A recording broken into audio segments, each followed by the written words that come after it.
Ukraine, ফিলিস্তিন, Israel বা Iran নয়, এবার তীব্র সীমান্ত সংঘাতে জড়িয়েছে দক্ষিণ পূর্ব এশিয়ার দুদেশ থাইল্যান্ড, কম্বোডিয়া।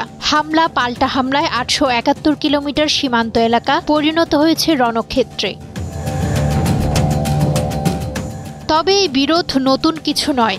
সীমানা নিয়ে এই বিবাদের সূচনা এক শতাব্দীরও বেশি আগে। ২০০৮ সালে এ বিরোধ নতুন করে শুরু হয় যখন বিরোধপূর্ণ এলাকার একটি ১১ শতকের মন্দিরকে ইউনেস্কো ওয়ার্ল্ড হেরিটেজ সাইট হিসেবে নিবন্ধনের উদ্যোগ নেয় কম্বোডিয়া।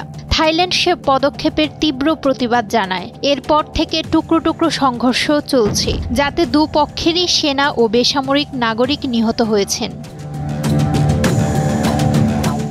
চলতি বছরের মে মাসে একটি সংঘর্ষে এক কম্বোডিয়ান সেনা নিহত হলে পরিস্থিতি আরও জটিল আকার নেয়। এতে দুই দেশের মধ্যকার সম্পর্ক সর্বনিম্ন পর্যায়ে পৌঁছে। গত ২ মাসে উভয় দেশ একে অপরের উপর সীমান্ত নিষেধাজ্ঞা আরোপ করেছে। কম্বোডিয়া থাইল্যান্ড থেকে ফলমূল সহ বিদ্যুৎ ও ইন্টারনেট পরিষেবাও আমদানি বন্ধ করে দিয়েছে। সাম্প্রতিক সপ্তাহগুলোতে দুই দেশেই সীমান্তে অতিরিক্ত সেনা মোতায়েন করেছে। থাইল্যান্ডের জাতীয় নিরাপত্তা পরিষদ জানিয়েছে বৃহস্পতিবার স্থানীয় সময় সকাল ৭টা ৩০ কিছু পর কম্বোডিয়ান সেনাবাহিনী থাই সেনাদের নজরদারির জন্য সীমান্ত এলাকায় ড্রোন পাঠায়। এর কিছুক্ষণ পর রকেট চালিত গ্রেনেড সহ কম্বোডিয়ান সেনারা সীমান্ত এলাকায় জড়ো হয়। থাই সেনারা চিৎকার করে আলোচনার চেষ্টা করলেও তা ব্যর্থ হয়। এদিকে এনএসসি মুখপাত্র জানান সকাল ৮টা ২০ দিকে কম্বোডিয়ান সেনারা গুলি ছোড়ে, ফলে থাই সেনারা পাল্টা জবাব দিতে বাধ্য হয়। যদিও ঘটনাটি নিয়ে থাইল্যান্ড ও কম্বোডিয়া ভিন্ন মত পোষণ করছে।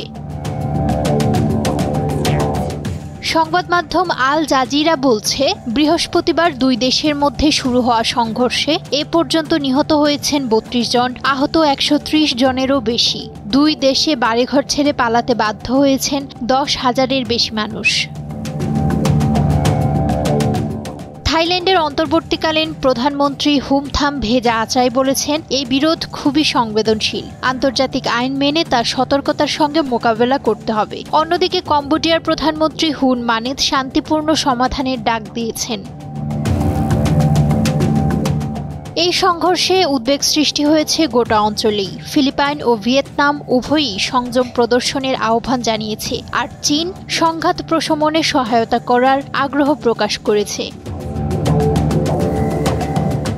নুসরাত শোভা, সময়ের আলো।